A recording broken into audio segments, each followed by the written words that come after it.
Так, саламатсыздар ма?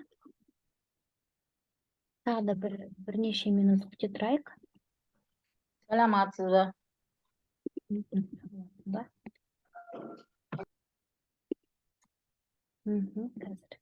Қазір тағы да 2-3 минут күте тұрайық, содан кейін бастаймыз, я? Менің есімім Меруерт.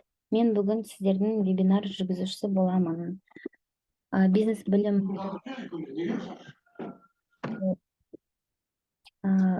жұмыс істеймін. Так. Мен сіздердің микрофондарыңызды өшірсеңіздер жақсы болар еді. Кедергі дыбыстар болмау үшін.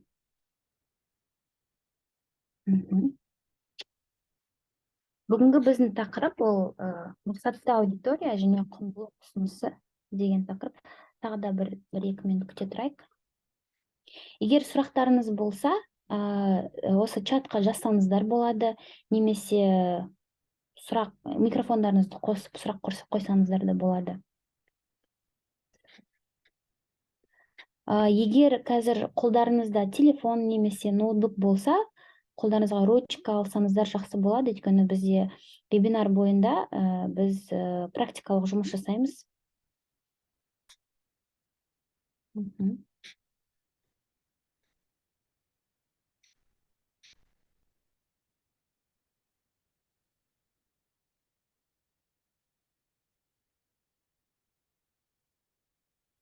Ой, кешіріңіз.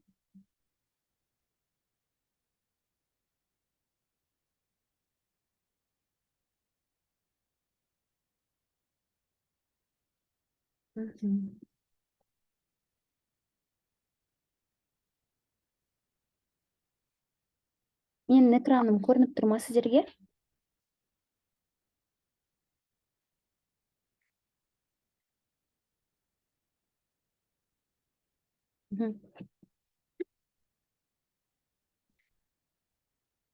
Тағы да 1-2 минут.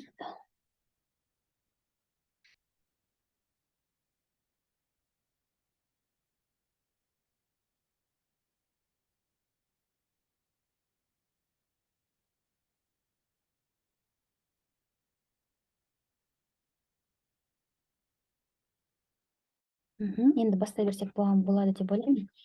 Саламатсыздар ма? Тағы да менің есімім Меруерт. Бизнес білім бағдарламасының трекері және эксперті болып саналамын. Бүгінгі біздің вебинар ол мақсатты аудитория және құндылық баға ұсынысы тақырыбына арналған. Ол яғни орысша айтқан кезде целевая аудитория ценностное предложение дейміз ғой. Бүгін вебинар барысында біз яғни не туралы айтып кетеміз. Яғни ол негізгі ұғымдар, мақсатты аудитория дегеніміз не, және сегменттеу дегеніміз не, оның қандай түрлері болады, құндылық ұсынысы дегеніміз не, құндылық ұсынысын біз қандай түрлері болады, және оны қалай бізге талқылау керек екенін түсінеміз, және құндылық ұсынысын қалай қалыптастыру керек екенін білеміз. Мен естіліп тұрсыздар ғой, я? Мен сіздерді көріп тұрған жоқпын. Бәрі естіліп тұр ма? Так. Естіліп тұр. Енді мақсатты аудитория дегеніміз не? Мұнда сұрақ болып жатыр екен, қазір көрейік. Жақсы. Мақсатты аудитория, целевая аудитория дегеніміз, яғни бұл бағдарламада барлықтарыңыздың өздеріңіздің бизнестарыңыз, жобаңыз яғни бар. Сіз жобаңызда өзіңізге келген клиенттеріңіздің өзіңіздің мақсатты аудиториясы болады. Оны яғни сіз өзіңіз таңдап білесіз. Ол біреу немесе бірнеше болуы мүмкін. Мақсатты аудиторияны табу үшін, яғни сіз оны сегменттейсіз аудиторияны. Сегменттеу дегеніміз, яғни ол сіздің клиенттеріңіз, тұтынушыларыңыз өзі бір топ болады. Яғни олардың қажеттіліктері бірдей болуы мүмкін, немесе ұқсас болуы мүмкін, немесе олар әртүрлі болуы мүмкін. Яғни сол бізде мақсатты аудитория, сегмент дегеніміз осы. Енді ол мақсатты аудиторияны біз не үшін, неліктен ол бізге маңызды, және біз неліктен оны анықтау керекпіз. Оған дегеніміз бізде 3 себеп бар. Ең басты, ең негізгі, ол яғни ең бірінші бізде шектеулі ресурстар. Айтамыз ғой, бизнес жүргізген кезде бізде өзі ең басты 3 шектеулі ресурс бар. Ол орысша айтқанда время, деньги, люди дейміз ғой, яғни ол уақыт, қазіргі уақытта мысалы үшін сіздің бизнесіңіз, сіздің өніміңіз адамдарға, яғни сіздің сегментіңізге қажеттілігі жоғары болуы мүмкін. Немесе оның яғни қажеттілігі төмен болуы мүмкін. Мысалы келтіріп айтқан кезде, қазіргі ақырға 1-2 апта, яғни ауа райы өте ыстық болды. Осы ақырғы 1-2 күнде, мысалы үшін үйдің қасында тұрған магазинде бір күннің ішінде 30 вентилятор сатып алыпты. Яғни ол осы уақытқа себепті, және де оның біздің, яғни тұтынушымызға өте қажеттілігі жоғары өнім болып табылды осы уақытта. Яғни осыған байланысты біз уақытқа байланысты білуіміз қажет. Және де ақша. Кейбір адамдарда мысалы үшін бизнес жүргізетін ақшалары бар, ақшалары жоқ, капитал бар, капитал жоқ. Немесе сіздің капиталыңыз болса, ол яғни ақша өзі 1-2 айға, жарты жылға, немесе 1 жылға ғана жетуі мүмкін. Сол себепті осы ресурспен біз тиімді қолдану білу керекпіз. Және де қызметкерлер, адамдар, үшінші, ол дегеніміз, мысалы үшін сіз бір бизнес жүргізген кезде өзіңізге қызмет, енді командаңызға адамдар жалдап алған кезде, олар басында мотивациясы жоғары болады. Олар 1-2 ай жақсы жұмыс істейді де, мысалы үшін, одан кейін оларға яғни жалақысын жоғарылату керек. Яғни ол адамдардың сіздің жұмысыңызда, бизнесінде жұмыс істеген кезде уақыты шектеулі. Сіз сол шектелген уақытты тиімді қолдану білу керексіз. Сол себепті, яғни сіз өзіңіздің мақсатты аудиторияңызды білсеңіз, сіз осы 3 шектеулі ресурсыңызды дұрыс қолдана аласыз. Ол бізде бірінші себеп болып табылады. Екінші себеп, ол өнімді қызмет көрсетуді әзірлеуде жоғары тиімділік мақсатында дейді. Ол дегеніміз не? Яғни өнім дегеніміз товар, қызмет көрсету дегеніміз яғни услуги, сервисі, я.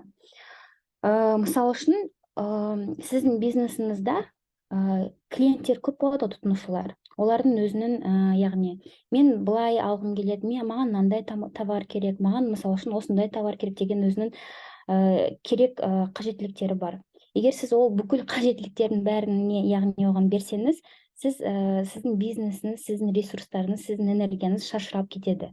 Яғни сіздің бизнесіңіз пайдалы болмайды, тиімді болмайды. Сол себепті сіз өзіңіз білу керексіз. Яғни егер ол өнім болса, ол немесе 1-2 өнімнен бастап, ары қарай 3-ші өнім қандай болу керек. Яғни ол бір-біріне байланысты болу керек. Қызмет көрсету болса да, мысалы үшін, сіз барлығына қызмет көрсете беретін болсаңыз, сіздің яғни сегменттарыңыз өте көп болады да, сіз бизнесіңіз табысты болмайды. Сол үшін сіз өзіңіздің өніміңізді және қызмет көрсетуіңізді білу үшін, сіз тиімділік мақсатында өзіңіз сол мақсатты аудиторияңызды білуіңіз қажет. Және де үшінші себеп, ол яғни тұтынушылармен тиімді байланыста, қатынаста болу мақсатында дейді. Мысалы үшін, сізде көптеген клиенттер бар, олар келеді, кетеді, сіз өзіңіз анализ жасау керексіз.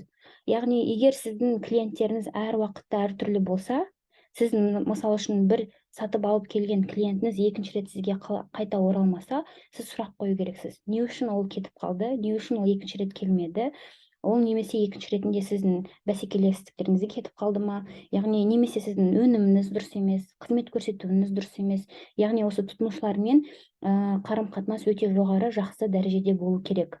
Осы 3 себеп бойынша мақсатты аудиторияны білуіңіз керек. Сол себепті ол маңызды болып табылады. Енді ары қарай жүретін болсақ, енді сегмент дейміз ғой, сегменттің қандай болуы керек, және сегментті бағалау кезінде біз тағы да не ойлау керекпіз. Сегмент дегеніміз енді қолжетімді болу керек, маңызды, нарық мөлшері және ақшасы дейді.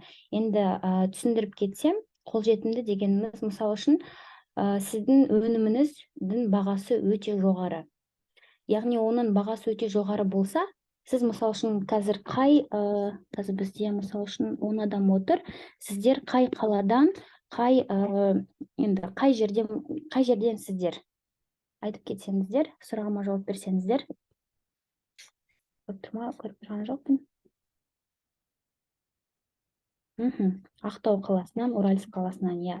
Енді қараңыздар, мысалы үшін, сол үшін сіз Ақтау қаласында барлығы қанша адам бар?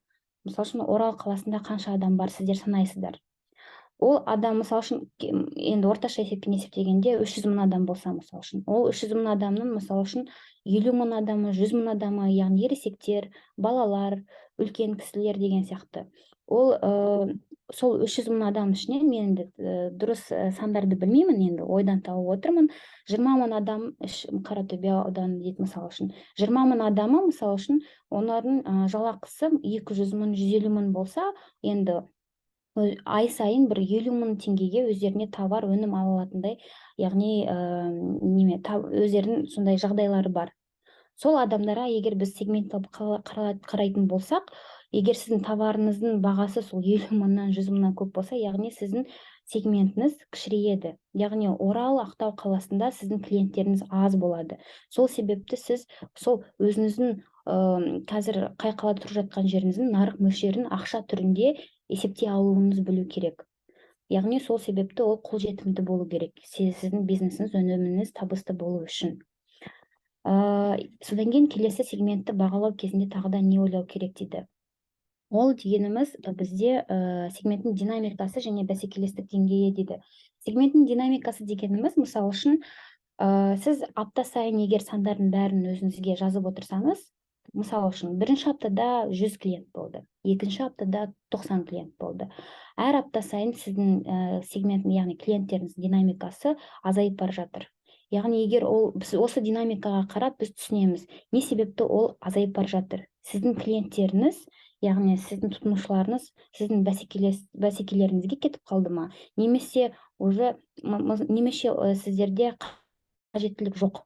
Мысалы үшін, ковид кезінде бізде, яғни дәрі-дәрмектерге, маскалерге деген үлкен қажеттілік болды. Сол себепті дәріханаларда оның, яғни мөлшері азайып кетті мүлде. Сол сияқты неше түрлі факторлар бар. Мысалы үшін, енді война дейміз ғой, сол себепті көбінесе нарықтағы жағдайлар өзгерді. Осы барлық, яғни факторларды біз яғни түсіну керек бізде, және соның бәрін біз сан түрде осының бәрін, яғни таблицаға кіргізу керекпіз. Және осының бәрін бақылау керекпіз. Енді ары қарай жүретін болсақ, мақсатты аудиторияны анықтау үшін біз не істейміз? Қазіргі, мысалы үшін, қазір сіз өзіңіздің қанша тұтынушыңыз бар, қанша клиентіңіз бар, соны қарау керексіз. Егер, мысалы үшін, сіздер қазір 5 немесе 15 клиент болса, сіз соның күнделікті өмірі қызметі қандай екенін, яғни портрет клиента дейміз ғой, соны саласыз. Оның, яғни сізге не үшін ол келеді, оның пайдасы неде? Яғни ол сізге келеді, сізден қандай құндылық көреді, сіз соны білуіңіз керек. Оны білу үшін, яғни сіз сұрау керексіз ол клиенттеріңізден. Және де оның қандай өзекті мәселесі, яғни ол проблемасы боли клиента дейміз ғой, яғни ол қандай ыңғайсыздықтан сізге келіп тұр. Оның қандай проблемалары бар. Сіз соның барлығын, яғни ақпаратты түрде өзіңізге жинау керексіз. Осыны жинаған кезде, мысалы үшін, сізде уже тұтынушының портретін саласыз. Мұнда бізде слайдта 3 тұтынушының түрі бар. Енді мұндағы мысал ол смартфондар. Смартфонның, яғни пайдаланушысының 3 түрі бар. Қарапайым пайдаланушы, іскерлік пайдаланушысы және жетілдірген пайдаланушысы дейміз ғой. Яғни обычный пользователь, бизнес-пользователь и продвинутый пользователь деген сияқты. Мысалы үшін, мөлдір дегеніміз оған смартфон жалпы негізі сөйлесу үшін, сообщение, хабарламалар, фотосуреттер жіберу үшін және түсіру үшін ғана смартфон керек. Яғни оған смартфон сатып алатын болса, ол керемет қатты, мысалы үшін, керемет қымбат, сондай немесе фотоға түсірілмейтін смартфон ол алмайды. Себебі оған, яғни осы функциялары бар смартфондар ең қажетті критерийлар. Егер мен өзімді қойып қойдым мұнда мысал ретінде, маған мысал үшін, яғни электрондық почта болу керек, неше түрлі серверлермен интеграция болу керек, өйткені мен жұмыс кезінде оны пайдаланамын. Яғни смартфон маған тек қана хабарласу, суретке түсіру ғана емес, маған жұмыс мақсатында да қажет болады. Яғни мен іскерлік пайдаланушы портретіне кіремін. Үшінші портретті қарайтын болсақ, ол Дана деген мысал үшін, оған смартфон, ол, яғни мөлдір мен меруерттің бүкіл функциялары тоже керек болады, бірақ сонымен қоса, ол мысал үшін смартфонды үйінде смарт TV көру үшін қолданады. Және де тағы да бізге кісілер қосылып жатыр. Smart TV қолдану үшін қолданады. Және де яғни Алиса дейміз ғой, неше түрлі. Алиса, пылесос, робот-пылесос деген сияқты жабдықтарды, құрылғыларды қолдану үшін оған смартфон керек. Умный дом дейміз ғой, смарт home house деген сияқты. Сол себепті сәлеметсіз бе? Сәлеметсіз бе? Так, өшіріп тастайын. Сол себепті смартфонды алған кезде Дана мысал үшін смартфонның сондай функцияларына қатты қарайтын болады. Осы үш адам, яғни ол бізде тұтынушы портреті деп атайды. Енді запись бізде жазылып жатыр. Записті содан кейін организаторлар сіздерге жібереді. Енді осы бұл дегеніміз бізде мысал ретінде біз смартфонды келтіретін болсақ, бұл бізде үш тұтынушы портреті болып табылады. Енді осы үш портретке сай біз қандай смартфон кімге қандай керек екенін біз яғни таңдап бере аламыз. Енді ары қарай жүретін болсақ, бізге осы портретті яғни бізге салу үшін, жинау үшін мында бізде осындай кесте бар. Тұтынушы портретінің құрылымы. Мына жерде QR код тұр.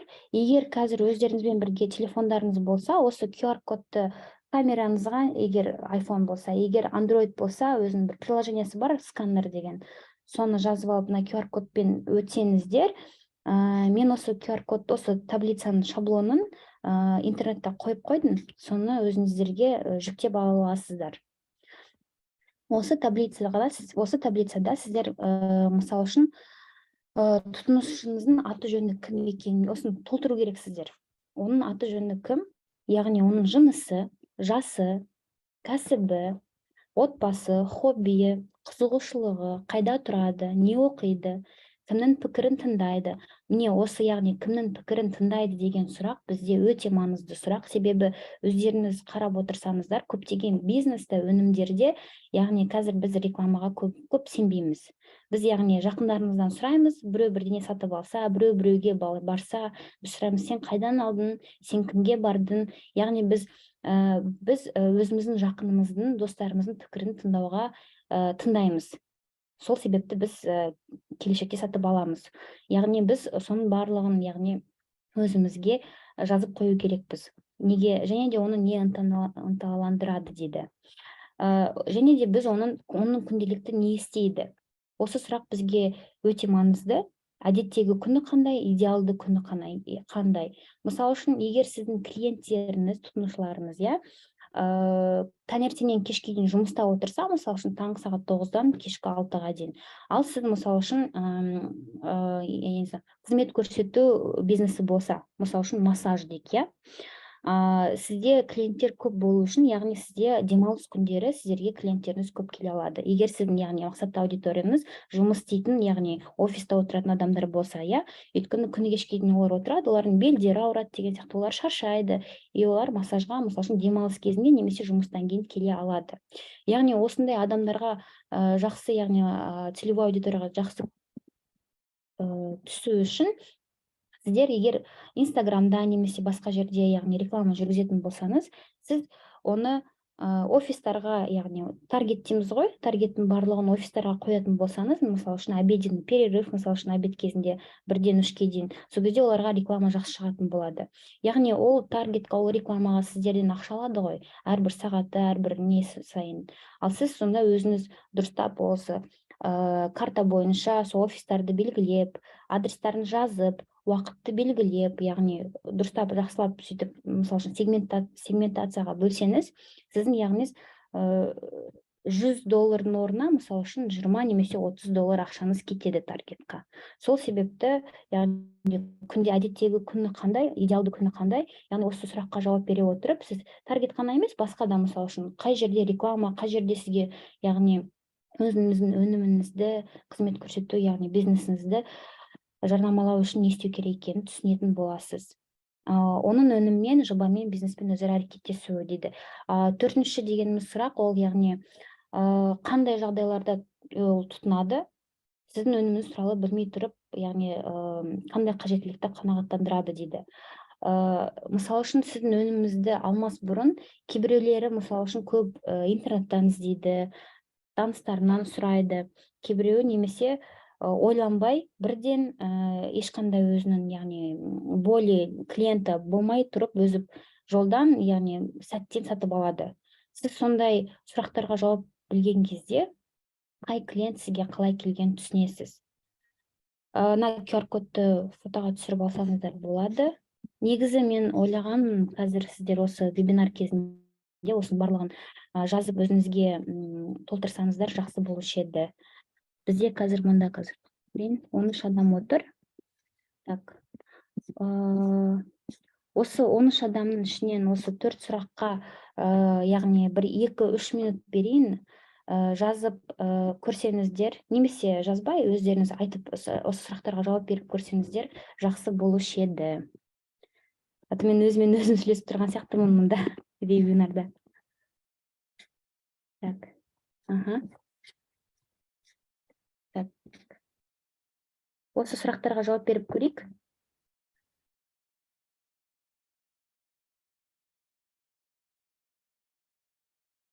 Абай Сапарұлы дейді.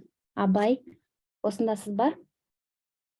Микрофоныңызды қосып, осы сұрақтарға жауап беріп көрсеңіз, портретіңізді. Саламатсыз ба? Мен тұтынушыларым, негізгі сатып алушы, олар әйел адамдар болып келеді.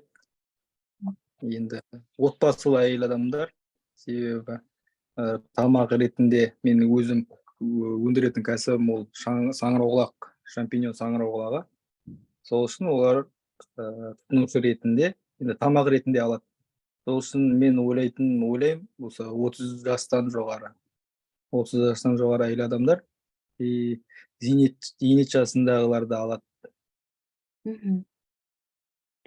Жақсы.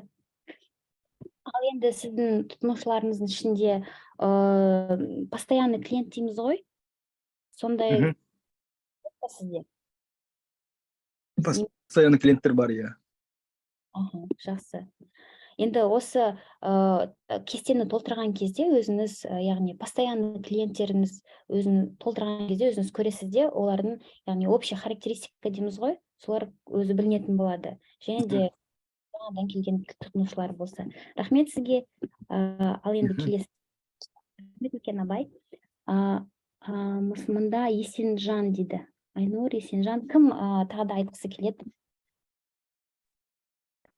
Қалай скачать етуге болады дейді. Так, бізде Есенжан, иә? Есенжан, саламатсыз ба? Сізде айтып кетсеңіз. Клиентінің портреті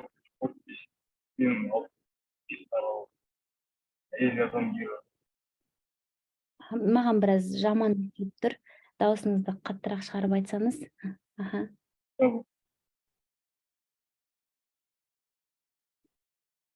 Так.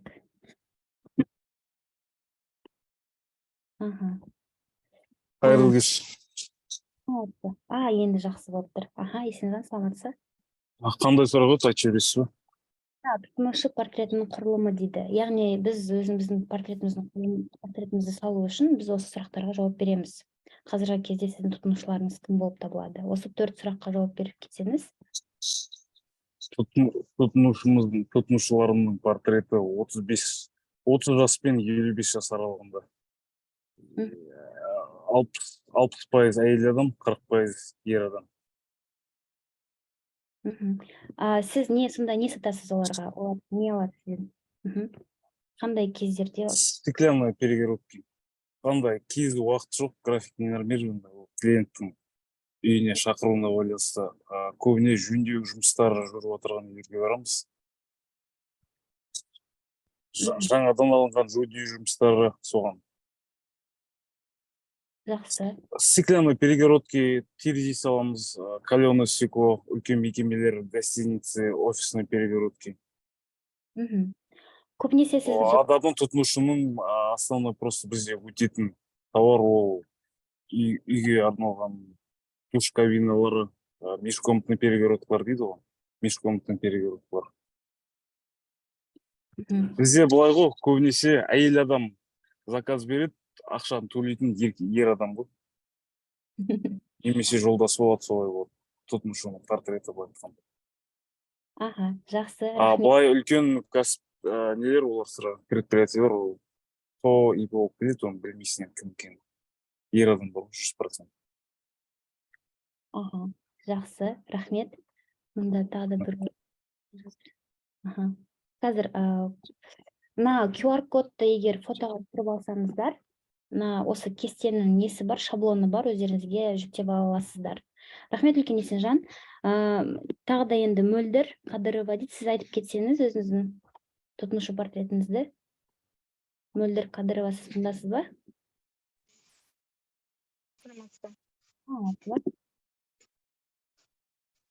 Тұтынушы 18-50 жас аралығында, көбіне отбасы, біз гүлмен айналысамыз.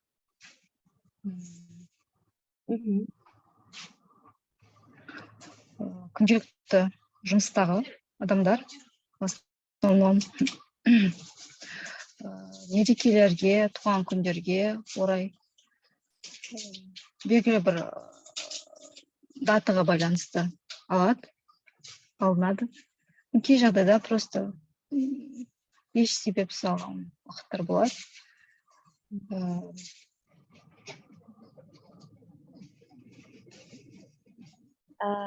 Жақсы. Тағы да қосатын ақпараттарыңыз бар ма? Портрет туралы тұтынушыңыздың. Тұтынушы бізде ер адамдар да бар, әйел адамдар да бар. Нақты бір портрет, бір тұтынушы, бір целевой аудитория жоқ. Ер адамдар банағы 18 жастан 50 жас, кейде 60 жасқа дейін, 50 жас аралығында болады. Әйел адамдар в основном 25-40 аралығында, 40-45 аралығында. Туған күнге, сондайға, праздниктерге байланысты алынады. Жақсы, рахмет. Мен сіздерге осы таблицаның ссылкасын жібере салайын Zoom-ға. Мында себебі сұрап жатыр.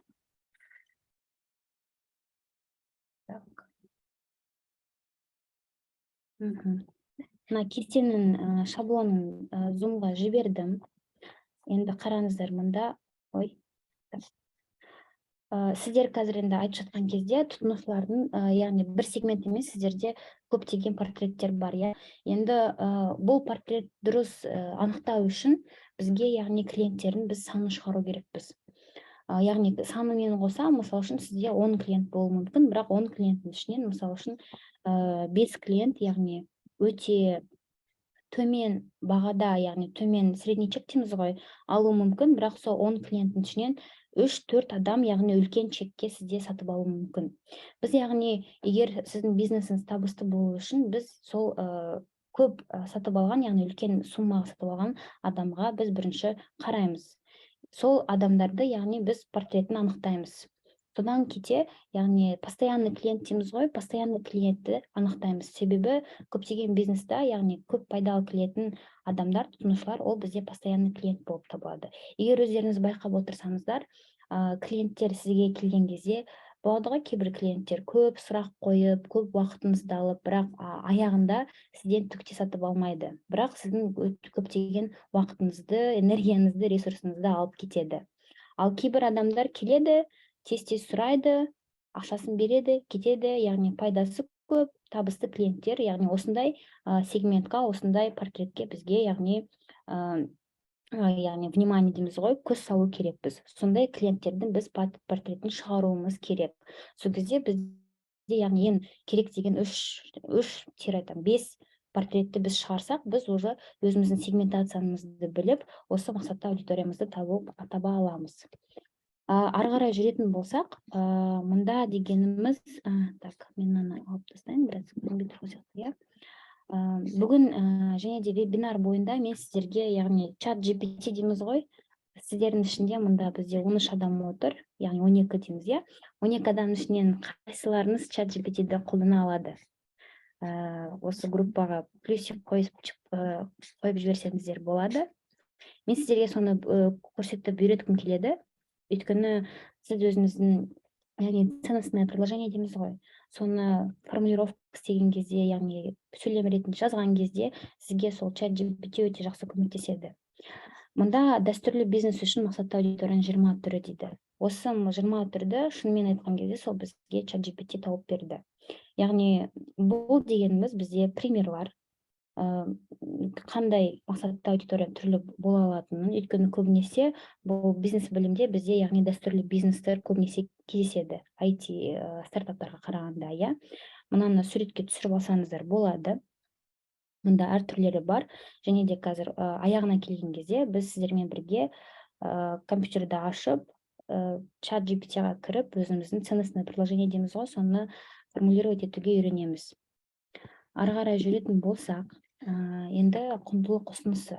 Мақсатты аудитория дегеніміз не үшін керек екенін, сегмент дегеніміз не екенін, яғни портрет клиента дейміз, ол не екенін біз енді өттік, айтып бердім сіздерге. Оны қалай анықтау керек екенін таблицаны сізге жібердім. Оны сіздер енді білесіздер. Енді құндылық ұсынысы дейміз ғой. Ценностное предложение, құндылық ұсынысы. Құндылық ұсынысы дегені білу үшін, құндылық ұсынысын жасай білу үшін біз, яғни келесі сұрақтарға жауап беру керекпіз. Біз, яғни сіздің тұтынушыңыз кім? Яғни біз жалпы айта алу керекпіз. Сіз ол тұтынушы үшін қандай мәселені шешіп жатырсыз? Яғни сіз не ұсынасыз? Өзіңіздің, яғни бәсекелес конкуренттарыңызға қарағанда өзіңіздің қандай артықшылықтарыңыз бар? Соны, яғни сіз нақты айтып білуіңіз керек. Және сіз, мысалы үшін, өзіңізді, яғни ценность дейміз ғой, өзіңіздің бизнесіңізді мы ценный, потому что дейміз ғой, не үшін соны, яғни қалай сол талапыңызды негіздей білетініңізді білу керексіз, яғни клиенттеріңізге. Құндылық ұсынысы, яғни ол сіздің негізі бизнесіңіздің мәні болып табылады, өйткені сіз өзіңіздің тұтынушыңыздың мұның, яғни проблемасын шешесіз, қалай шешетінін түсіндіресіз. Енді лайфхактар деп айтсам болады, құндылық ұсынысын, яғни формулировать ету үшін біз соны, ол біріншіден 1-2 сөйлемде болу керек. Яғни сіз не істейсіз деген сұрақ қойған кезде, сіз, яғни кейбіреулер болады ғой, көп нәрсе істейді. Ол қызмет көрсету болса, ол қызмет көрсетудің 8 түрі болады. Немесе товар болса, ол товардың, мысалы үшін, 10, 15, 100 категориясы, позициясы болады. Сіз оның бәрін айтсаңыз, яғни сіздің клиенттеріңіз түсінбейді. Сіз енді, мысалы үшін, сол қызмет көрсетудің 8 түрінің ішінен қай 1-2 түрі сізге көп пайда келеді, көп ақша келеді, соны, яғни өзіңіздің ұсынысыңызда айту керексіз. Яғни ол кез келген адам оқыған кезде, естіген кезде түсіне алу керек. Ол егер қиын болып кетсе, онда сіздің ұсынысыңыз, яғни енді дұрыс істелінбеген деген сөз.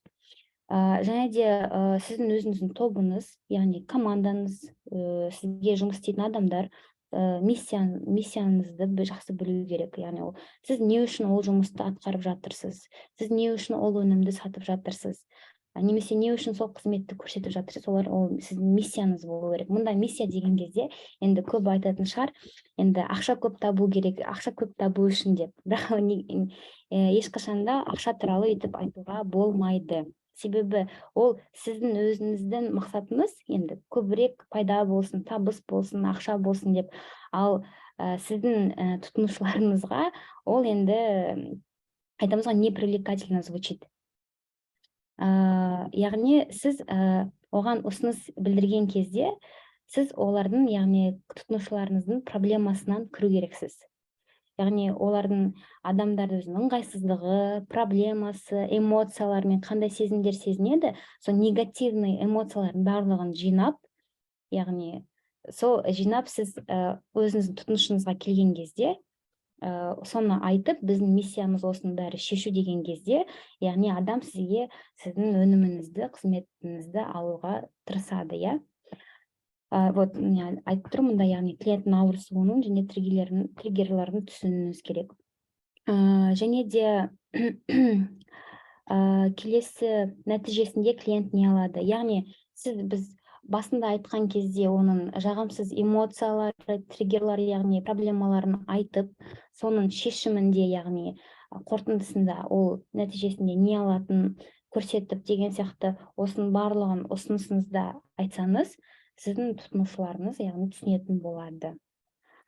Келесі ары қарай жүретін болсақ, мұнда енді ағылшынша, енді орысша айтқанда құндылық ұсынысы дегеніміз ол яғни ценностное предложение, немесе УТП дейді, уникальное торговое предложение, ағылшынша value proposition, unique selling proposition деп аталады. Мұнда мысал үшін бір мысал келтірілген. Құндылық ұсынысы, яғни массаж дейді. Мұнда біздің массаж, релаксация және қалпына келтіру өнері дейді. Біз сізге шиеленісті басатуға, жалпы әл-ауқатыңызды жақсартуға және дене мен жанның үйлесімдігіне қол жеткізуге көмектесетін жеке және кәсіби массаж әдістерін ұсынамыз. Яғни тәжірибелі массаж терапевтері, яғни мұндағы қарамен белгілеген табиғи майлар мен ароматерапия қолданамыз.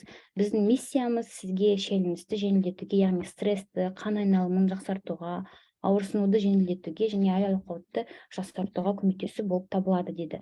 Бұл енді үлкен бірнеше сөйлемде жазылған. Осыны яғни егер посттар болса, немесе рекламный бір баннерлар, визуалдар болса, оның бәрін кішірейтеді.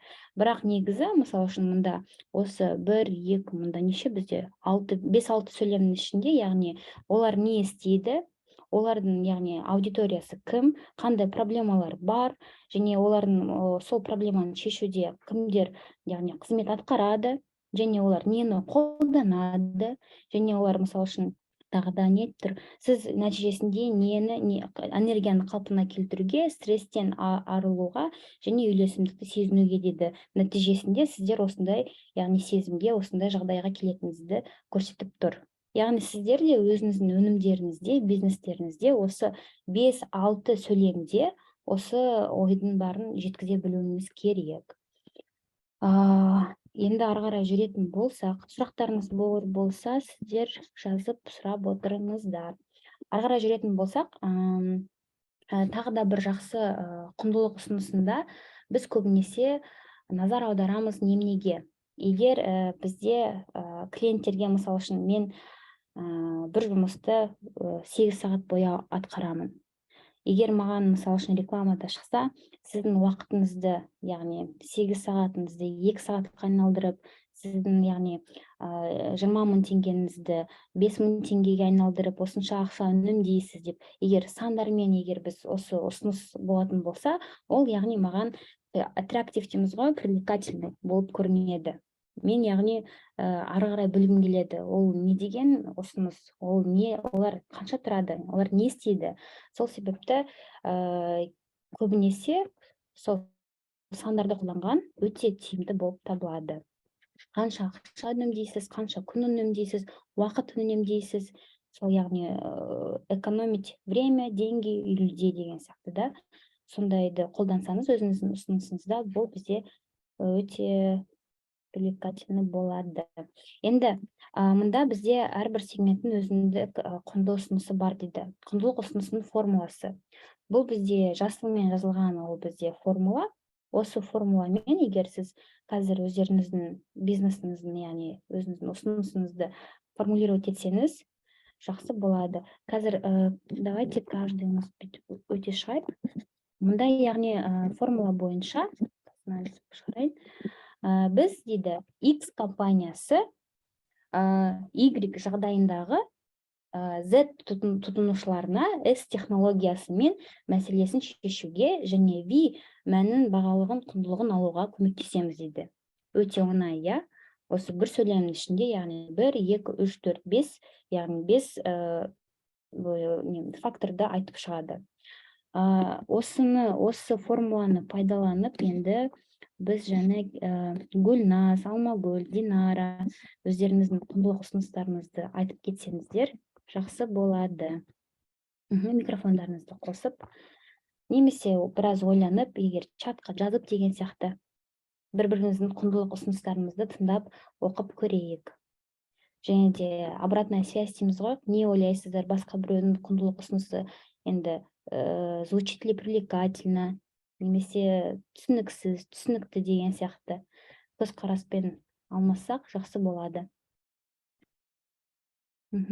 Алмагүл, сіз осындасыз ба?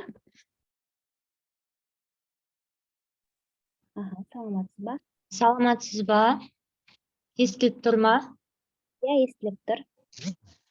А, м, Мен мына формуланы кішкене түсініңкіремей жатырмын. Аха, X компаниясы болғанда, мәселен өзіңнің компанияң ғой, былайынша айтқанда. X дегеніміз Солай ол ғой. Иә, Y жағдайындағы дегеніміз надан қазіргі уақыттағы жағдайда. жоқ, Солай ғой, иә? Y жағдайындағы дегеніміз ол сіздің тұтынушыларыңыз өздерінің бір проблемалары бар, дұрыс па? Сол проблемалар жағдайы ғой. Яғни, мысалы үшін, біз, мысалы, егер массаж болатын болса, ол стресс жағдайындағы немесе күйзеліс жағдайындағы немесе яғни стресс жағдайындағы, яғни тұтынушыларымызды, яғни осындай терапевтардың, профессионалды терапевтардың ақырғы технологиясымен, методологиясымен, яғни шешеміз деген сондай мағынада ғой. Яғни Y жағдайы дегеніміз ол сіздің тұтынушыларыңыздың проблемасы, яғни боли дейміз ғой, боли клиентті. S технологиясы дегеніміз, яғни ол сіздің УТП, уникальное торговое предложение дейміз ғой, яғни сіздің өзіңіздің ойлап тапқан уникальный, яғни технология немесе товар болуы мүмкін, немесе қызмет көрсету, өзіңіздің, яғни артықшылығыңыз басқалардан қарағанда, яғни конкуренттеріңізден қарағандағы, яғни артықшылығыңыз. Соны айтап, яғни осындай проблеманы шешіп, онда сіз пока ойлана беріңіз. Тағы да мұнда аудиторияда отырған адамдардың ішінен кім оқып немесе жазып айтып кете алады? Так. Так, есть желающие деп ба? Так. Мөлдір сіздің микрофоныңыз. Біз айта берейін ба? Кешір, Так, қазір. Онда кешірім сұрайын. Иә, жолдасым соғып қалып еді ғой, мен телефонмен отыр едім ғой, кешіресіз. Иә, қолданып көріңіз. Бізде мөлдір біз айтып кетсін, иә, өзіңіз. жақсы. Хорошо. Біз гүл студиясы мереке кезіндегі немесе достарын қуантуға, эмоция сыйлауды ойлаған жандарға керемет букеттерімізді соңғы сәнді букеттер, сәнді Корея стилінде дайындалған букеттерімізді мәселесі достарыңызды или жақын жандарыңызды қуанту үшін әдемілеп қуанту үшін соларға ұнайтындай етіп жасап бере аламыз. Қуанту үшін және де сізде енді дайын букеттер ғой, ол яғни уақытын үнемдеу үшін, яғни индивидуальный подход дейміз ғой, иә, можно формулировкада өзгертуге. Жақсы, керемет, рахмет үлкен. Тағы да кім оқып айтқысы келеді? Динара? Кешірек, менде енді жалпы әлі бизнес жоқ, менде стартап идея жоба, сондықтан да аздап қиындықтар туындап тұр. Менің клининг компания деп жобамыз. Біз Таптаза компаниясы сіздердің барлық және кез келген уақытта тазалыққа көмек қажет жағдайда өзіміздің сүйікті клиенттерімізге заманауи технологиямен және заманауи соның атын ұмытып қалып тұрмын, мына қазақша. Айта беріңіз орысша. Химиялық нелермен жаңағы порошок соларымызбен и офистеріңізді таза әрі жылдам тазалап беруге көмектесеміз. Жақсы, үлкен. Рахмет үлкен, жақсы. Мында енді Динара сізге айтатыным, сіз айтып тұрсыз ғой, сізде қазір стартап жоба деп. Жалпы құндылық ұсынысын формуласын яғни қолданбас бұрын, осы сіздің аумағыңызды так, осы сіздің қалаңыздағы басқа конкуренттеріңіз бар ғой, сол конкуренттердің инстаграмдарына кіріп, сайттарына кіріп, оларда яғни осы бір-екі сөйлем қалай жазылған өзіңізге яғни көшіріп алып, яғни салыстыратын болсаңыз, өзіңізге бір ұнайтын мысалы үшін формуласы өзі бір сөйлемдер болады ғой, соған осы формуланы тағы да қосып, өзіңіз бір уникальность яғни қосып нетсеңіз, жақсы құндылық ұсыныс яғни сөйлеміңіз шығады. Ол Динара сізге ғана емес, барлықтарыңызға арналады. Яғни өздеріңіздің қалаларыңызда емес, осы Қазақстан бойынша немесе енді зарубеждағы конкуренттеріңізді қарасаңыздар, яғни өзі жақсы мықты компанияларда осы құндылық ұсынысы өте сандармен күштілі звучит етіп тұрады ғой. Өздеріңізге қарап алсаңыздар болады. Жақсы, үлкен рахмет, Динара. Рахмет сізге де. Так, жақсы, онда ары қарай кете берейік па, или тағы да айтқысы келіп жатқан адамдар бар болса, осы чатқа жазсаңыздар болады.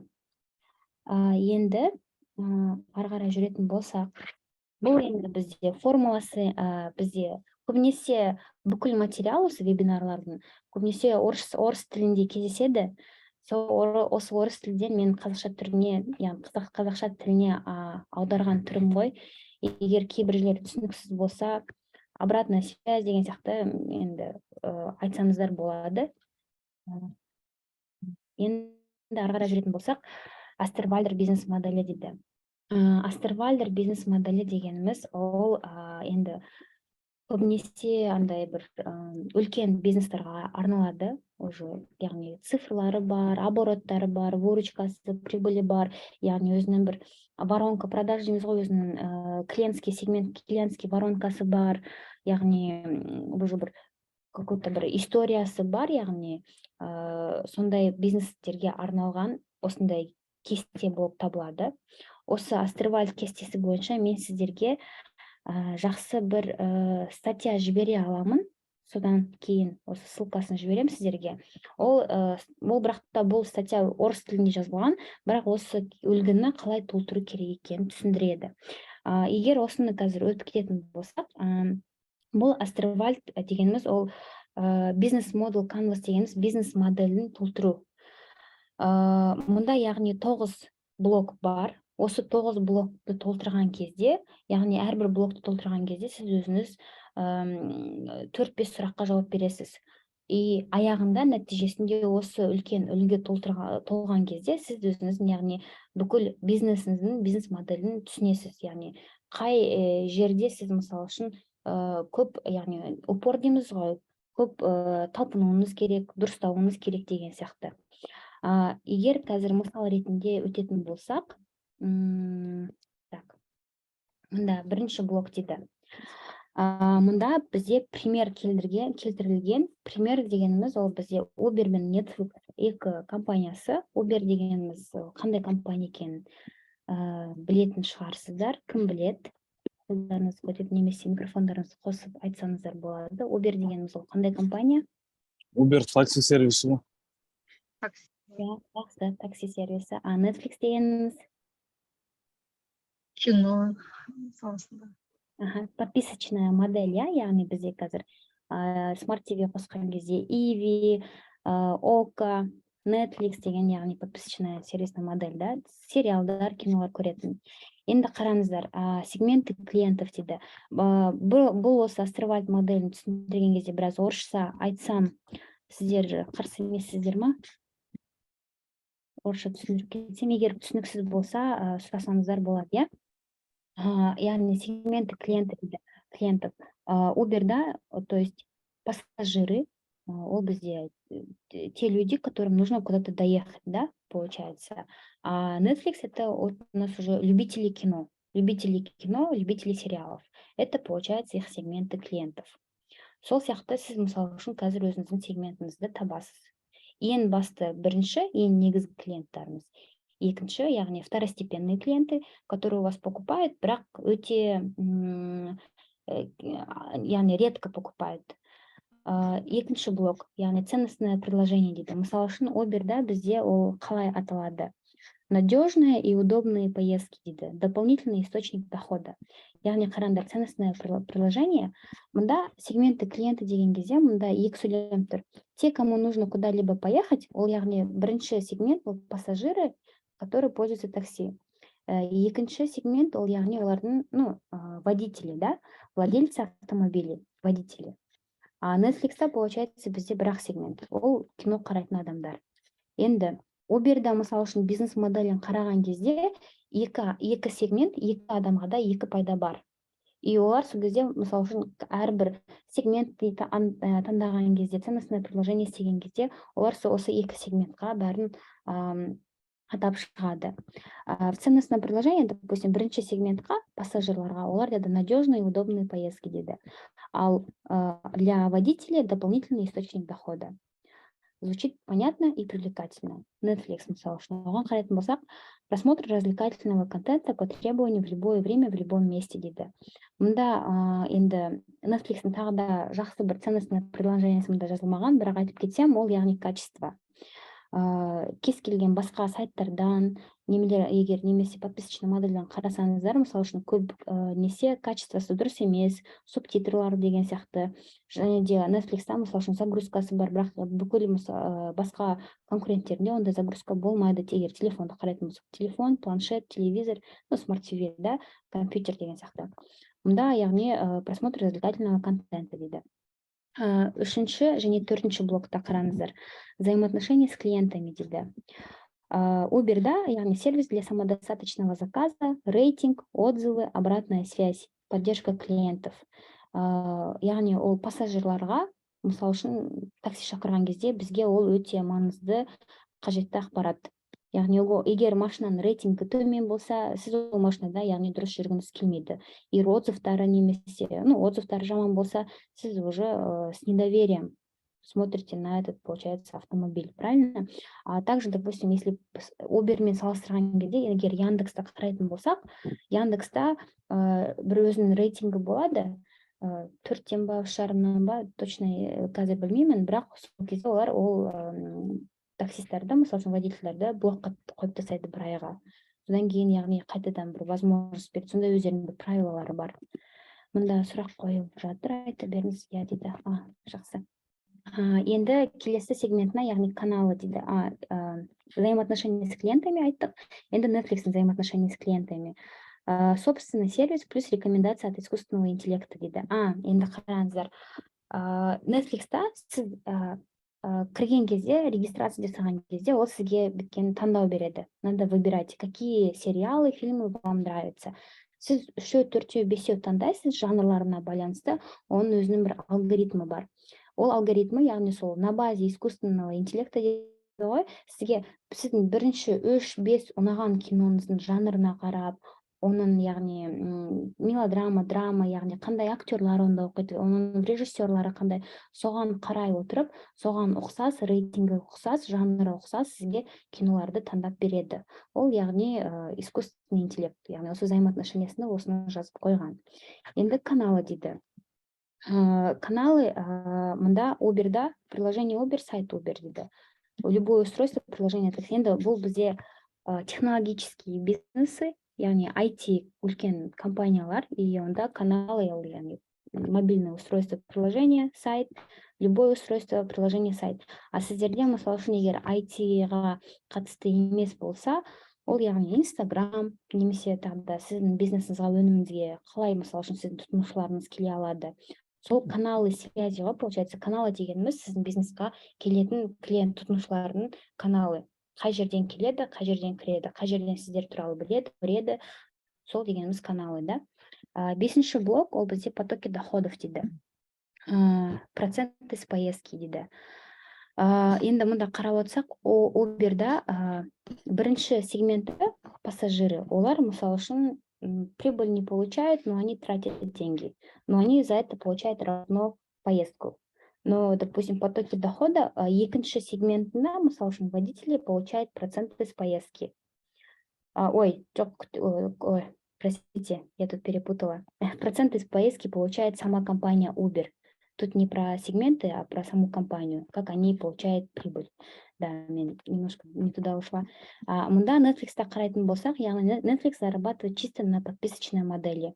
Яғни бүкіл біз сериалдарды, киноларды көреміз, бірақ біз ай сайын, яғни өзіміз төлеп отырамыз. 12 евро ол премиум, 10 евро ол средний получается профиль, и 8 евро ол яғни жай пользователь, да?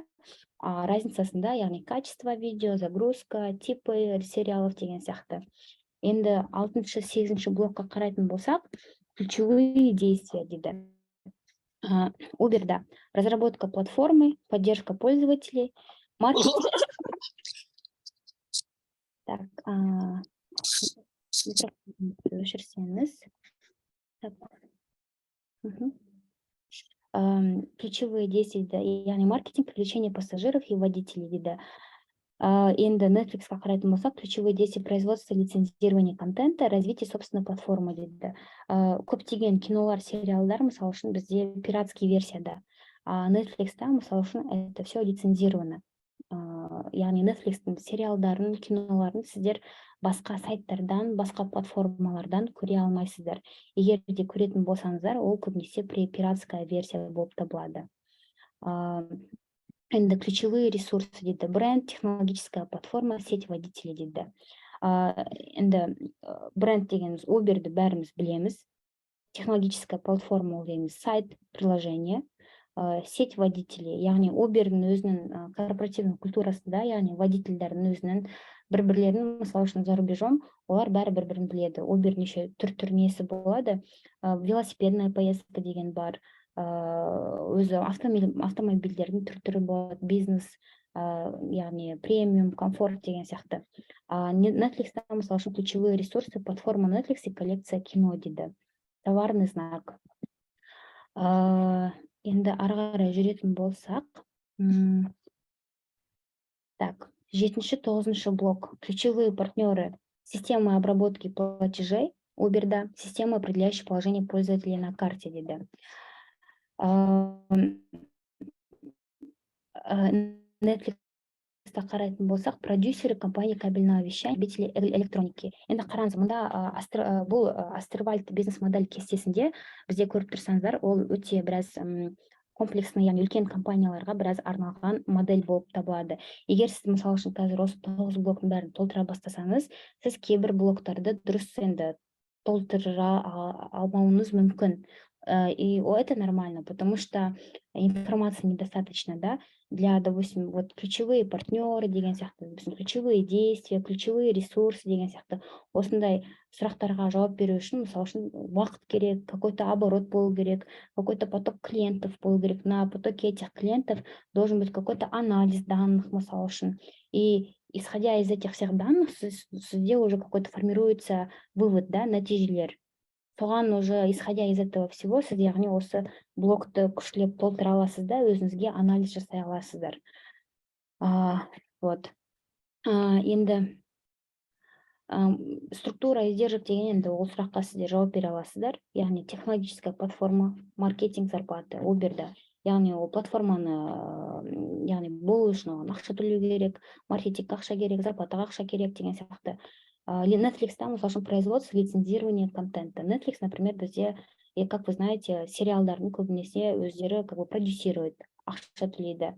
Производство, лицензирование, развитие технологической платформы. Тогда для того, чтобы это все хорошо работало, чтобы вот фрода дегеніміз, яғни осындай бір приложение, платформа болған кезде, много есть разных способов обмануть, да, допустим, кто-то купил одну подписку и с этим же аккаунтом может раздать, и другие могут заходить и пользоваться, допустим, біреу купил, допустим, 12 евроға собір подписочная модель, да, но может осы бір аккаунтты 100 адамға жіберуге, и 100 адам, мысалы үшін, енді 12 евро төлеген адамды могут пользоваться. Это называется фроды.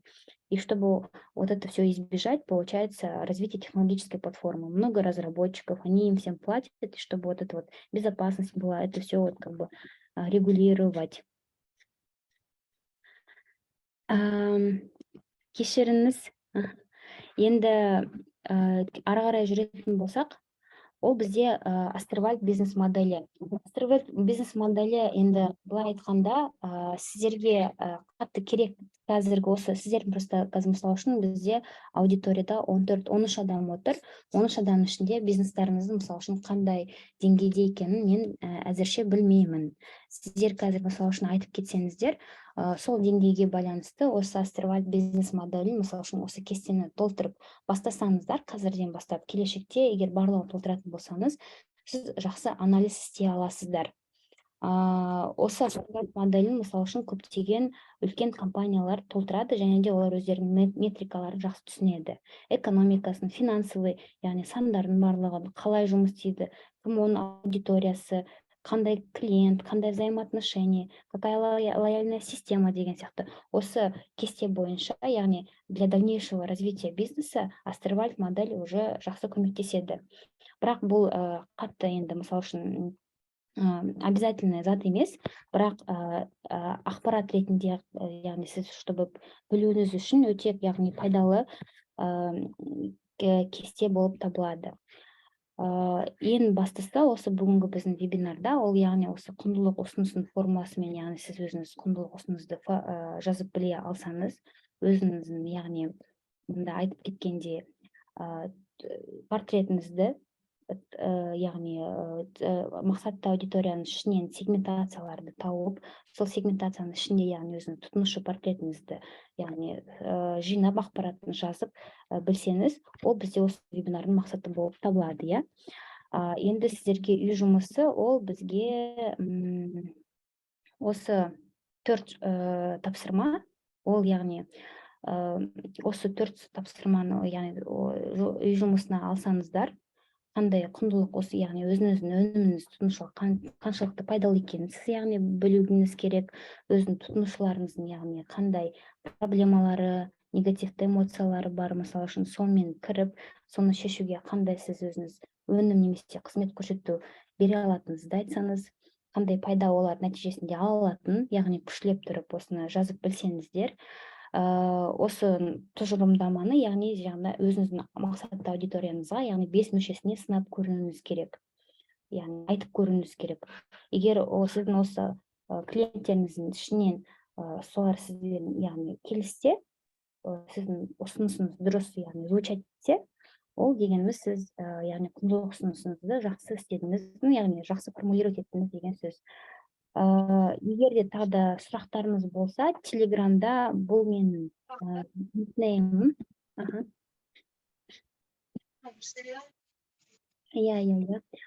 Бұл презентация, және де бұл презентацияны сіздерге организаторларға жіберемін, олар сіздерге жібереді. Егер тағы да сұрақтарыңыз болса, немесе осы яғни құндылық ұсыныстарыңызды жазған кезде тұжырымдамаңызды көмек керек болса, сіздер маған Телеграмға хабарласып сұрасаңыздар болады, біз сіздермен бірге соны формулировать етуге көмектесе аламын. Және де мен сіздерге басында айтып кеткендей, чат GPT дейміз ғой, соны сіздерге үйретуді көрсеткім келіп еді. Егер сұрақтарыңыз болса, сұрап алыңыздар қазір. Кімде қазір осы аудиторияның ішінде ноутбук бар қолыңызда?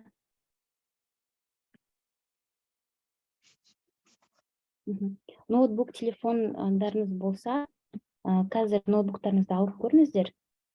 Мен сіздерге қазір бір, жақсы, Абай. Жақсы. Чат GPT дегеніміз не екенін білесіздер ма? Кім біледі? Айтып көріңіздер.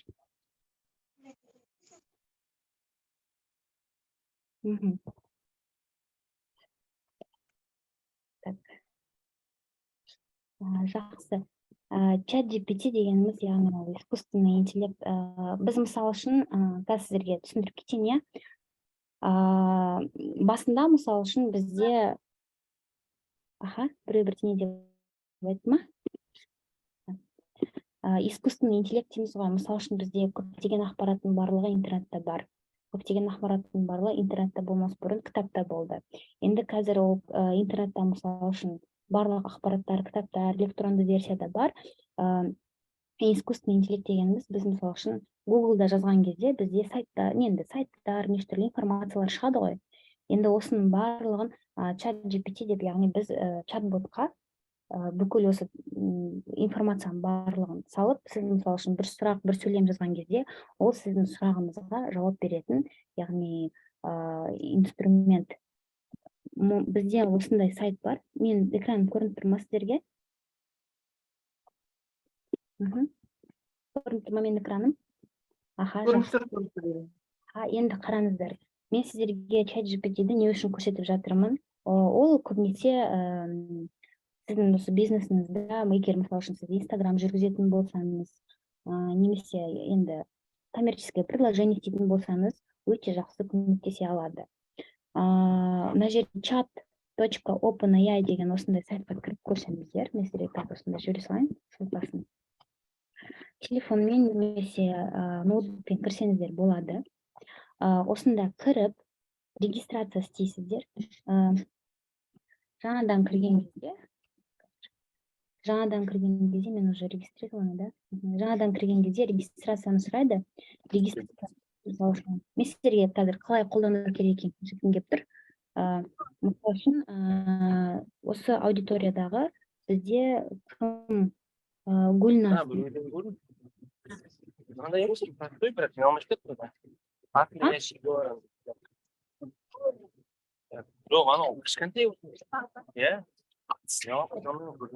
Микрофондарды өшіріп қойыңыздар. Аха, рахмет. Так, Мөлдір, мен сізді. Мөлдір, так, микрофоныңызды өшіре салайын. Мында осы аудиторияда тұрған, давайте кімнен сұраған жоқпыз? Жұлдыз, сіз осындасыз ба? Жұлдыз, микрофоныңызды қосып, енді өзіңіздің бизнесіңіз туралы айтып кетсеңіз, қазір осы сіздің бизнесіңізға біз ценностное предложениені, мысалы үшін, можем сформулировать ChatGPT арқылы. Жұлдыз.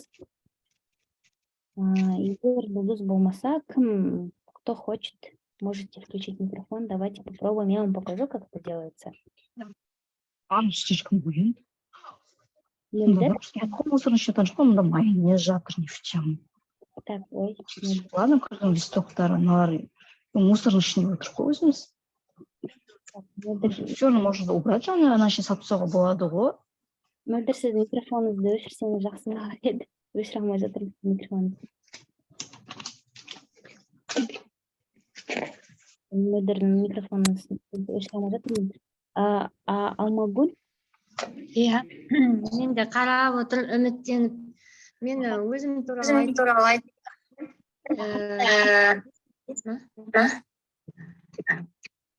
Аха, айта беріңіз. Бизнесіңіз туралы айтсаңыз. Иә, өзім туралы айтсам, мен үйден тігемді, тігінші десем болады. Я, да, получается? Я на дому. И хотелось бы андай кішкене расшириться, андай ателье ашқым келеді, сондай тігін да. Мен өзім қаладан, загородым дейді ғой, орысшалап айтқанда. Қаланың шетінде тұрам, мен сол ауылдан сондай ателье ашқым келеді. Аха, жақсы. Соған жаңағындай кішкенеден кейін алып жатады. Біліммен өзімнің бизнесімді ашқым келеді да. Енді әртүрлі адам болғасын, әртүрлі ойлар болады, андай вареный сахар дейді ғой, орысшалап айтқанда, ондай да өзімнің нем бар да, өнерім бар. Соны да бір бизнеске айналдырғым келеді келешекте. Ол енді натуральный продукт болғасында, былай қалай деп айтсам болады, спрос көп болады ғой деген ойдамын да. Негізі көптеген ойлар болады, жаңағындай өзім гүлмен айналысқан жақсы көрем, гүл дүкенін ашқым келеді келешекте. Сондай ойларым бар, бірақ енді соны жаңағы білімім болмағандықтан осы проектке келген жайым бар. Осындай сіздер сияқты тәлімгерлерден білім алып, сол бизнесті жаңағындай целенаправленно дейді ғой, сондай болып өз бизнесімді ашқым келеді. Негізінде өзім білімім жоғары, бірнеше жыл офистарда жұмыс жасағанмын. Соңғы кездері өзімнің жеке кәсібімді ашып, наоборот, өзіме жұмысшы алып, мен біреуге жалданып жұмысшы болғым келмейді на сегодняшний день, бүгінгі таңда. Сол үшін енді соның жолдарын қарастырып, қалай сол алға ұмтылып, бұрынғы бар кәсіпкерлерден үйренетіндерім көп екен. Мен бұл проектке келгелі, кеше Наталья Хасановна мен Татьяна Хасановна мен тренингтер жүргізді ғой. Қарасам, бұл проектте негізінде көбісі бизнестері бар адамдар екен. Сосын менің алатын білімім көп екенін түсініп жатырым да. Көп нәрсені біз білмейді екенбіз. Сол үшін біз алдымыздағы білетін адамдардың арасына түскеніме өзім қуаныштымын. Сіздердің айтып жатқан көптеген жаңағы ресурстар дейді ғой, соларды көбірек впитывать етуім керек екенмін. Жақсы, Алмагүл, рахмет сізге үлкен. Прям толығымен айтып бердіңіз. Давайте енді сізге, мысалы үшін сіз айтып тұрсыз, швейный бизнес на дому деп тұрсыз, иә? Енді осы швейный бизнес на домуға біз енді ценностное предложение, сіздің яғни Целевая аудитория, да? Аудиторияны қазір біз анықтаймыз. Ценностное предложение біз қазір сізге ChatGPT арқылы сұрап білеміз. Мына ChatGPT-да, мысалы үшін, қазір мен экраным көрініп тұр ма сіздерге? Иә, көрініп тұр. Мен тағы бірдеңе нелеп отқаным, толықтырып кетейін. Мен жақында Инстаграмнан бір жігіт айтып жатқанын естіп қалдым да, енді мысалға на примере айтайын, естігенімді айтайын. Оқушылар бір тақырып болады кітапта да, мысалға бір параграф, соны түсінбей жатады. Қазіргі таңда соны бір сайт деді ма, мен бір ай көріп қалдым да, асығыспен бір жерге жазды, конспект бірдеңе деп жаңағы параграфтың атын жазды да, ан жақта қысқаша нақты түсіндірмені шығарып берді да. Соған мен өзім қалдым, деп, осы смарт GPT деген сол ChatGPT, иә. Сема деп сұрағым келіп отыр да. Иә, осы ChatGPT дегеніміз, яғни бүкіл информация, енді бірақ бүкіл болғанда, если 2022 жылдың январына дейін ғана, кажется, или декабрына дейін актуальный информация барлығы осында бар. Қазір кешірім сұраймын. Иә, мен сізге көрсетейін, так, қазір, так. Алмагүл ханым, мен сізге көрсетейін, содан кейін сізбен қоса тағы да бір-екі кісіге көрсетейін, қалай қолдану керек екен, бізде уақыт тығызда. Қараңыз енді, мысалы үшін сіздің бизнесіңіз швейный бизнес на дому, біз бүйтіп жазамыз, швейный бизнес на дому, сформулировать ценностное предложение. Енді бір кемшілігі ол енді орыс тілінде ғана ChatGPT қазіргі уақытта. Пока что қазақ тілінде, осын аламыз да, мысалы үшін біз сұраймыз. Енді қараңыз, біз сұрадық, ол бізге бүйтіп жазып береді. Наше ценностное предложение для швейного бизнеса на дому дейді: качество, индивидуальность и удобство. Ваши идеальные швейные изделия, созданные с любовью у вас дома. Көрдіңіз ба? Бір сөйлемнің ішінде нақты, жақсы, әдемі жазып берді. Енді объяснение. Енді почему качество? Мы стремимся предложить нашим клиентам высококачественные швейные изделия дейді. Индивидуальность. Мы понимаем, что каждый человек уникален, поэтому наш швейный бизнес нацелен на создание индивидуальных изделий дейді. Мысалы үшін енді удобство. Заказывая швейные изделия у нас, вы можете наслаждаться удобством работы с нами непосредственно дома дейді. Енді көрдіңіз ба? Осылай. Өте керемет айтылған екен, иә? Иә, енді осыны мен сізге копировать етіп жібере салайын чатқа, өзіңізге нетіп алсаңыз. Сөйтіңізші. Енді осы ChatGPT-да негізі көп нәрсені алуға болады, көп нәрсені, көптеген жұмысты өзіңізге можно упростить. Енді мысалы үшін Аха. Терминология, да? Подсказка, терминология. Вот когда реферат жаңағы бизнес-план жазғанға өте керекті словар запас слов, да, получается? енді қараңыз, бұл жақсы. Енді қараңыз, бұл бізде наше ценностное предложение болды ғой. Енді сұрап көрейік, да, чат GPT-да, мысалы үшін, швейный бизнес на дому, жоқ, былай жазайық, определить целевую Аудиторию, да? аудиторию швейного бизнеса на дому. Надо. Осылай жазсақ, мысалы үшін, қазір ол сізге швейный, мысалы үшін айтып береді. Біріншісі дейді, люди, ищущие индивидуальность дейді. Яғни ол кез келген адам емес, кез келген адам магазинден яғни сатып алады, иә, киімдерді, которые уникальные, индивидуальные швейные изделия дейді. Занятые профессионалы дейді, өте, люди, у которых ограниченное время на походы дейді. Специальные случаи мероприятия дейді. Ол яғни басқа бір сегмент, иә? Какие-то родители и дети. Енді ол целевая аудитория ғой. Енді біз мысалы үшін сегментациямен қарайтын болсақ, швейные изделия. Давайте былай сұрайық.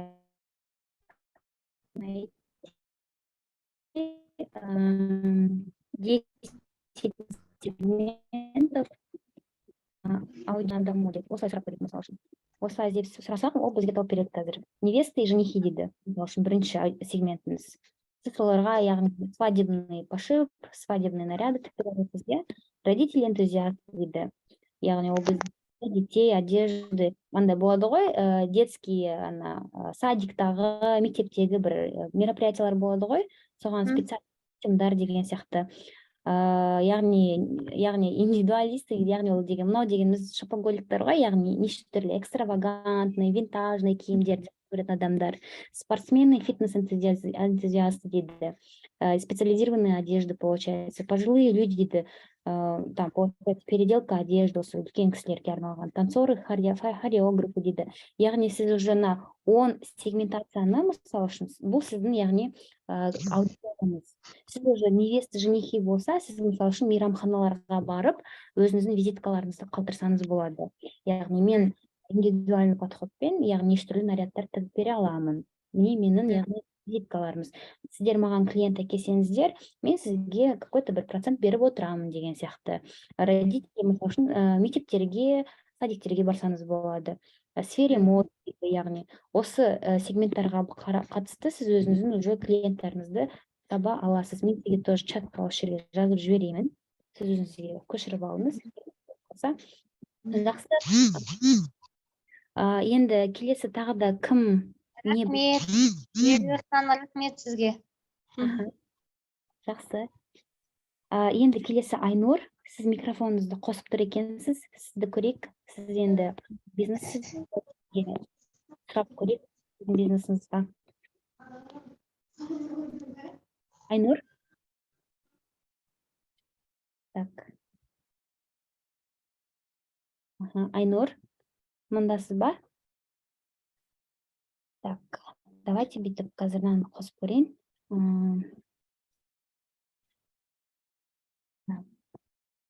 Камераларыңызды қосып көрейік. Тағы да басқа кім өзі туралы, бизнес туралы айтқысы келеді, және де сұрағысы келеді, чат GPT-мен қалай сұрау керек екенін көрсетейін. Потом өздеріңіз қолданып көресіздер. Кім тағы да мұнда ештеңе айтпады, жұмыс жасамады. Хуля дейді. Саламатсыз ба, Мөлдір ханым? Әлі бизнес бастаған жоқпын, бірақ жоспарым осы бизнес бастауға, осы проектке келгенім себебі сол. Мен шаштараш әйелдер залын, дамский залы ашқым келеді.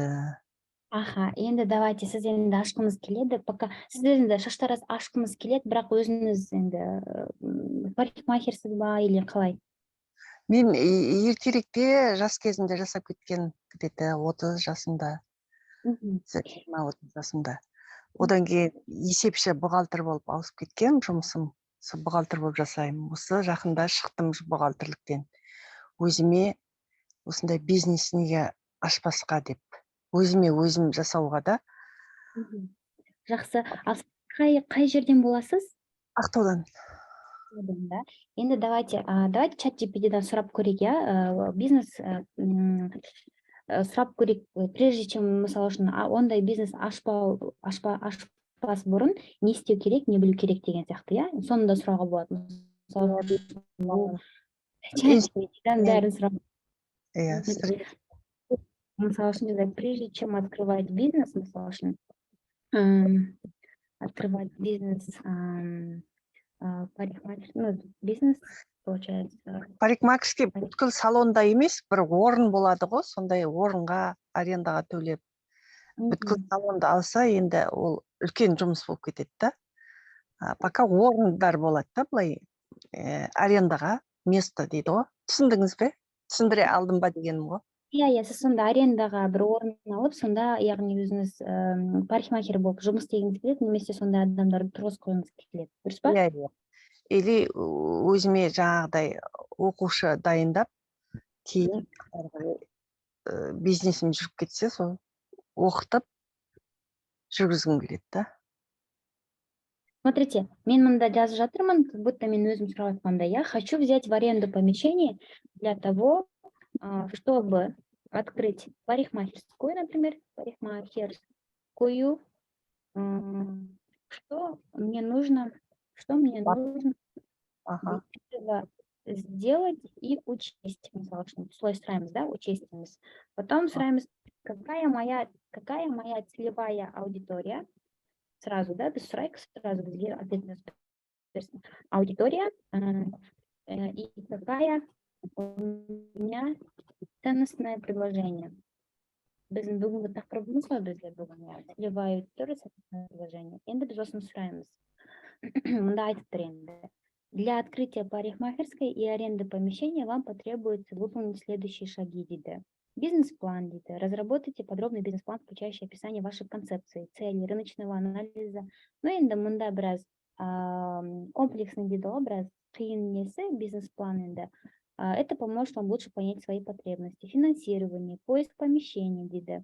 Лицензии, разрешения, дейді. Енді парикмахерский ашу үшін лицензия разрешение керек па бізде? Сіз сол туралы білу керек. Узнайте о требованиях в процессе получения необходимых лицензий, дейді. Оборудование и персонал, дейді. Относительно вашей целевой аудитории ценностного предложения, целевая аудитория, дейді. Ваша целевая аудитория включает мужчин и женщин всех возрастов, которые ищут профессиональные парикмахерские услуги. Разбейте аудиторию на сегмент, такие как деловые люди, дейді. Енді біз продолжайте десе, ол дальше будет бізге писать. Молодежь, пенсионеры, мамы, и чтобы лучше понять их потребности, предпочтения, дейді. Ваше ценностное предложение, дейді. Ол, получается, профессиональные парикмахерские услуги с акцентом на индивидуальном подходе и стилистическом совершенстве, дейді. Индивидуальный подход дегеніміз, яғни прическа, да, какой-то по предпочтению. Стилистическое совершенство, высококвалифицированный опытный персонал, дейді. Енді сізде пока что кішкентай болса, біз яғни мұнда сұраған кезде біраз предложениемізді дұрыстап формулировать ету керекпіз. Комфорт и релаксация, дейді. Енді сұрап көрейік, мысалы үшін.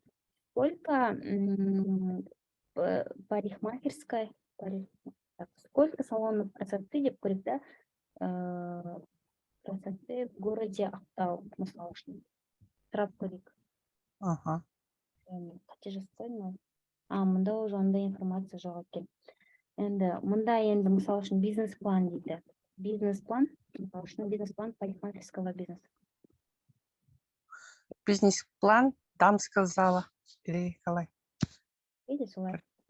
Мұнда егер осылай жазатын болсаңыз, ол сізге жазып береді. Бірінші введение дейді, описание, миссия, ценности. Енді ол сіз уже каждый жазып берген сайын, мысалы үшін концепция для парикмахерского дамского, там, да, женских стрижек, десеңіз, ол уже будет немножко углубляться, и сізге ответін жазып береді. Сіз өзіңізге енді барлығын көшірмей, өзіңізге керек заттарын көшіріп аласыз.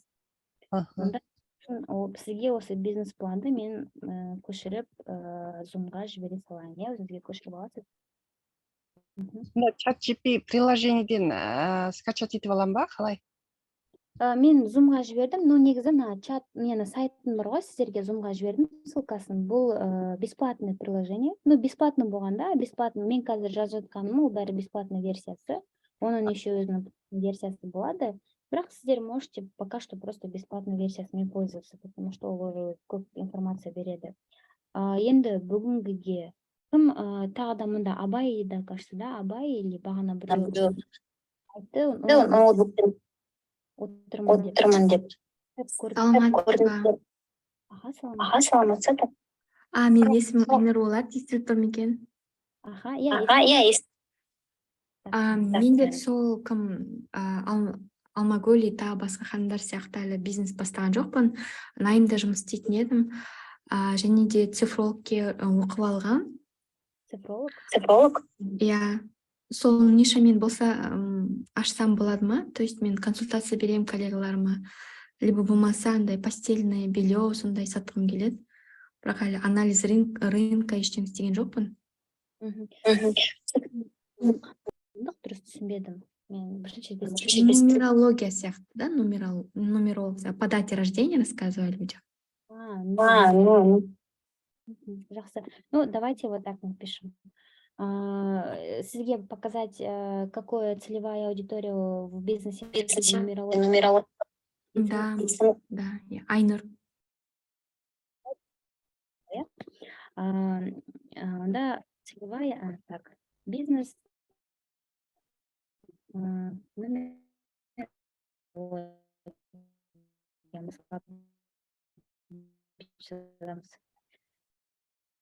Бизнес нумерология. Меруерт ханым, бір сұрағым бар еді. Сіз мана чатқа жібердіңіз ғой, ссылкалерді, сосын описанияларды. Қазір сіз Zoom бітіп қалғасын жоқ болып кетеді, оған қалай мен сіз жіберген нәрселерді қалай қайтадан көре аламын? Мен сіздерге мында телеграмымды жазып жіберейін. Сіздер телеграмға маған қазір ссылкамен өтсеңіздер телеграм шығады. Сол телеграмнан жазып атыңызды сұрап, аттарыңызды жазып қандай бизнес екенін жазсаңыздар, мен сіздерге көшіріп жазып жіберемін. Бағанағы ненің астында, домашний заданиенің ең астында болды ғой, телеграм сіздің ссылкаңыз ғой, иә? Соған жазсақ жауап бересіз ғой, иә? Иә, сіздер маған жазып, бизнес білім, есімім осындай бизнес, сіз нетіп едіңіз деп сұрасаңыздар, жауап беремін ғой, конечно, обязательно. Мен деген бүгінде орыс, русский язык неге таңертең қатысқанмын. Көп нәрселер түсінбей қалдым да. Жақсы. Сіздерден сұрасам болады ғой, иә? Мен осы бизнес білімде өзі бір кейбір тақырыптар бар, соларды қазақша тілінде жүргіземін. Сол мен вебинарларыма қосылып сұрақтарыңызды қойсаңыз болады. Сонда жауап бергенімше жауап беремін. Иә. Мен айтайын дегенім, ол жерден білмеген нәрселерім көп еді былайынша қарағанда. Сіздер қазақшада көп нәрсе біліп жатырмын да. Рахмет. Сіздің трекеріңіз кім екен? Сіз трекеріңізді Татьяна Хасановаға жазып көріңіз. Егер сіз көп нәрсені түсінбесеңіз, трекеріңізді ауыстырсаңыз болады. Өйткені мен қазақша аудиторияға трекер боламын да, соларға, яғни сол бизнестерге түсіндіретін боламын. Көптеген ақпаратты беріп. Орыс неде көбінесе кішкене қиындау екен да. Уақыт алмай мұғалімге сөз беріңіздер. Өздерің ойларыңды чатта жазыңдар. Мұғалім сөйлесін. Жақсы, Алмагүл ханым, онда сіз маған телеграмға жазып жіберіңіз, иә? Мен мұнда телеграмымды жазып қойдым. Сұрақтарыңыз болса жазасыздар. Енді жаңа менде Айнұр ғой, Айнұр, сіз сұрадыңыз. Бізде уақыт. Иә, тыңдап жатырмын. Қараңыз. Нумерология дедіңіз, енді мында біз сұрадық. Бизнес нумерология. Определение целевой аудитории, ценностное предложение деп сұрадық. Ол бізге жазып тұр. Целевая аудитория для бизнеса в области нумерологии может включать следующие сегменты, дейді. Люди, ищущие самопознание, которые стремятся понять себя, свои таланты, потенциал, жизненный путь через числа и символы, дейді. Нумерологиядағы адам қатысады. Иә, яғни нумерология дегенді барлық адамдар қызыға бермейді ғой. Көбінесе ол енді өзін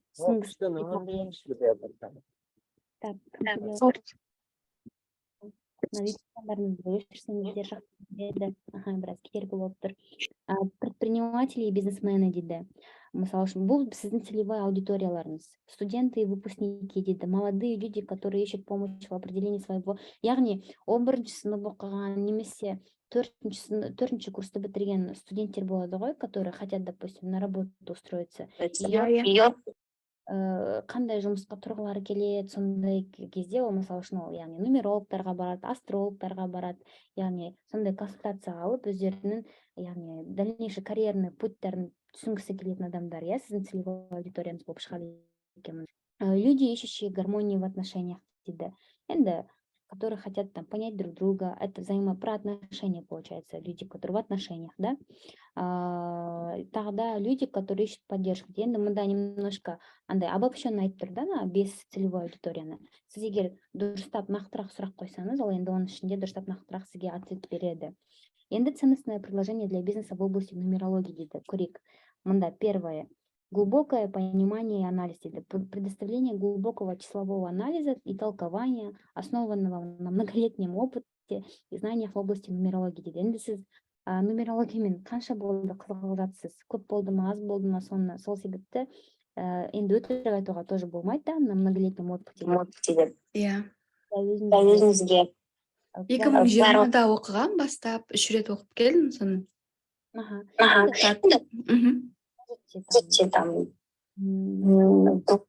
Деген сияқты, да, өтірік айтпай деген сияқты, өзіңізге біраз изменять етіп деген сияқты. Индивидуальный подход, предоставление индивидуальных персонализированных консультаций, учитывая уникальные потребности и цели каждого клиента, дейді. Енді практическое применение, дейді. Осының барлығын тоже сіздерге, давайте копировать етіп жібере салайын. Өзіңіз көшіріп аласыз. Осы енді мен сіздерге чат GPT-ді негізі көрсеткенім, бізде уже уақыт бітті, я.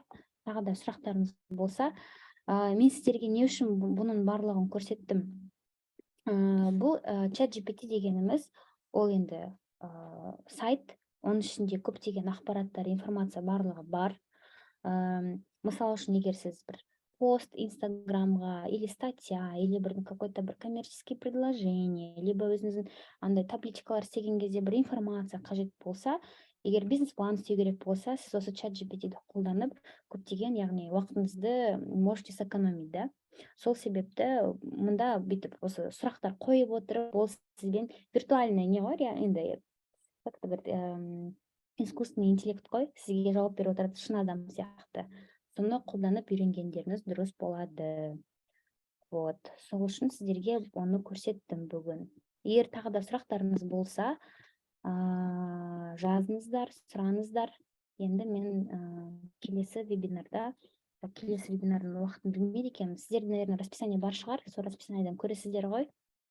Келесі кездескенше. Неміз бар расписаниеңіз. Мирус ханым тағы сұрап жіберсем болады ма? Осы GPT бар ғой, чат GPT-дан целевой аудитория, анализ рынка жасауға болады ғой, я? Түсінгенім бойынша, любой нишаны жазып, там, кім қалай. Қараңыз, сіз чат GPT-дан былай сұрап, өзіңіз білмейтін нәрсені білу, енді сұрап өзіңіз сеніңіз болады. Мысалы үшін, бастамас бұрын, егер сіз бизнесіңіз әлі бастамасаңыз, я? Чтобы сізде было понимание. Но вот мысалы үшін осы кісілер, которые уже бизнестары бар, клиенттары бар, сіздерде сұрап қарап көріңіздер, бірақ сіздер мысалы үшін өздеріңіз басқа бір региондасыздар, Ақтау, Орал деген сияқты, онда өзінің бір географический, демографический факторлары бар. Яғни оның өзінің бір ауа райы бар. Сіздің бизнесіңіз сол бүкіл факторлерге қарайды. И ол не всегда может совпадать. Қатты тоже сеніп не надо, то есть сіз ақпаратты алдыңыз ба, сол ақпаратты дұрыстап енді применениеда енді фильтровать ету керексіз дегеніміз ғой. Дұрыс нәрсесін өзіңізге қабылдап, дұрыс емес нәрсесін алып тастап деген сияқты. Бірақ көптеген жұмыста ол сіздерге жақсы көмектеседі. Менің жұмыстарым дейді. Менде негізі енді LinkedIn деген социальный сеть бар, профессиональный.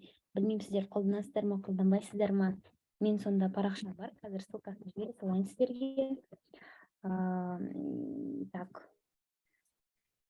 Қазір сіздерге жібере салайын. Мен көбінесе енді сол LinkedIn-да отырамын, және енді Instagram-да бар, бірақ Instagram-да мен енді жұмыстарға аз жазамын негізі, өзімнің күнделікті өмірім болмаса. Осы мына келесі біріншісі ол менің профессиональный парақшам, LinkedIn деген, екіншісі ол менің Instagram-ым, бірақ Instagram-да менде көбінесе өзімнің жеке өмірім туралы да, сонда жазылсаңыздар болады. Егер сұрақтарыңыз болса, Telegram-ды жібердім. Жақсы, рахмет. Тағы да сұрақтарыңыз болса, сұраңыздар. Бүгінгі осы вебинарда қойған сұрақтарыңыз үшін, қатысқандарыңыз үшін үлкен рахмет. Келесі кездескенше, онда сау болыңыздар.